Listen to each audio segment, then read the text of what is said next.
What's up, YouTube? My name is Ian, in case you didn't already know, and I'm here on Wednesday bringing you a video for your Paperboy collaboration channel. Promise I'm going to get my thoughts together after the intro.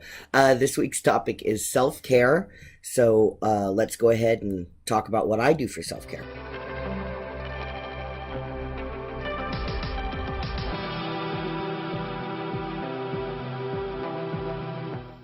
So, I'm going to try and keep my thoughts together for this one. Self care involves many different things. It's both physical and mental and emotional, and it's so important to keep all those aspects together and in line to make sure that you are as healthy as you could possibly be.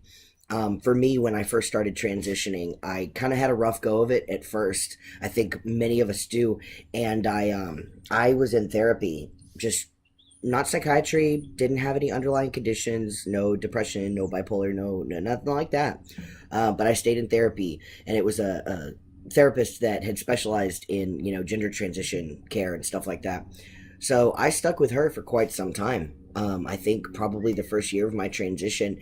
And then when I realized that the therapy wasn't doing anything for me, that I was paying for us to kind of hang out and chit chat, and I was far enough in my transition that I felt comfortable and secure, I kind of canceled services with her. She was great. She was awesome. She did amazing things for me, but there's that. So even if you are in a state or an area where you don't have to have therapy and a therapist's letter to get on hormones, always a great idea to go to therapy for a little while, at least when you start transitioning, because it'll help your emotional mind keep in touch with what's going on in your body, because everything changes so fast. As far as what I do now, instead of therapy, obviously, if I'm feeling down or if I'm struggling with something, especially in relating to my transition, I will either talk to my best friend. Her name is Nikki, and she's really easy to talk to, because I could talk to her without her trying to fix anything, which is nice. She just lets me rattle off, and usually I'll come to any answers on my own. Also, I relish my alone time. I live in a house that's very full, as I'm sure you all know from watching my previous videos. It's why I record outside. Luckily, it's not as hot as it used to be. But my house is full of people all the time, and it's just constant stimulation. So when I feel myself getting irritated for no reason, there's nothing going on, I'm just irritated, generally it means I'm overstimulated. Go the hell away. I'll go and I'll soak in a hot bath, or I'll just lay down and read a book or something quiet activities, and I'll just be alone. I'll lock my bedroom door. Nobody's allowed to mess with me, is what it is. No, physical self-care is just as important as any of the other things, and that's something that we all have a tendency to overlook, especially during transition, because quite frankly, when I started transitioning, I didn't know how to be a man. I had no idea. I didn't know that, how to use a beard trimmer, or, how often you're supposed to cut your hair, or because it grows different when you're a dude. I didn't know any of these things. So I spoke to some friends, and I did some research online and everything. And one of the most important things that I noticed, so I'm 34 years old. That's old as hell. Most people say, oh, you don't look, I thought you were in your 20s. Moisturizer. Especially it helps if you have an issue with acne early on in transition. Most people will wash their face. And that's great. You have to wash your face daily with a good cleanser type soap. But what most people don't realize is overwashing your face actually dries out your skin, which causes you to produce more oils, which makes your acne worse. So every time you wash your face, you need to get a good standard moisturizer, just not regular lotion. It's designed for facial moisturizing, all that good stuff, and just rub it in. It's just lotion for your face. You just put a little bit on your hands, rub it in. It doesn't require hardly anything. Your diet also will probably need to change when you start to transition. I know mine did. I had to lay off the sodium because my blood pressure.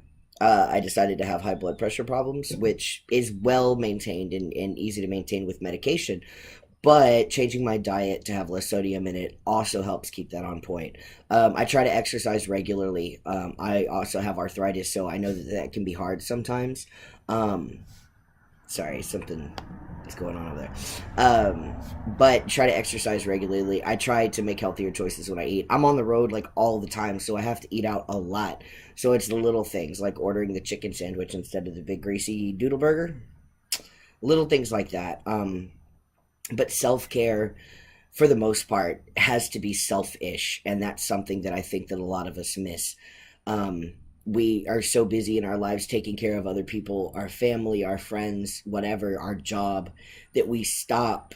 We neglect ourselves. We don't think about, oh, well, I'm thirsty. I should probably take some time and drink some water, or I'm really not feeling right. I'm not feeling myself today. Sit down with yourself and just figure out what's going on in my head. Like, am I depressed? Am I just overstimulated? Like, what's going on?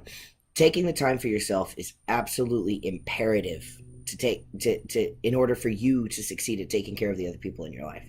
So if you're somebody like me that you have a lot of outside obligations, if you don't take that time for yourself, then everything's going to suffer.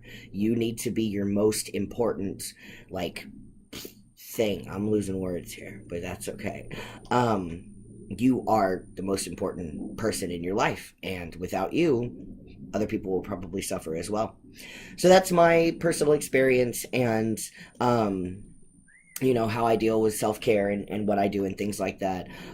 Remember that we are also looking for new paperboys. So if you are a person of transmasculine experience and are interested in becoming a member of our channel, the email address to send your audition videos has changed. I will post that in the comments below so that you guys can find that. It's super easy. Just send a short little 5-minute video or 3-minute video or whatever. Just tell us about yourself and why you want to be a member of the channel. I'll reach out to the other guys and see if they think you'd be a good fit. And I'm sure that if you're a halfway decent human being, you will be a good fit, because trust me, we need everybody, all types on this channel. I'm actually really excited to find a Spanish speaker. You'll notice that we have videos in French and Russian, so on, but I have not seen a Spanish speaker. So especially here living in Texas, you could imagine how important that is. So make sure to check out that email in the comments below. Watch the video that comes up and pops up for you, because it'll be another video from our channel, and subscribe so you can keep up with everything that's going on and get alerts for when our new videos are posted. Thank you guys so much for watching. Have a fantastic day. I will see you next week right before Thanksgiving, so no holiday wishes yet. All right, bye everybody.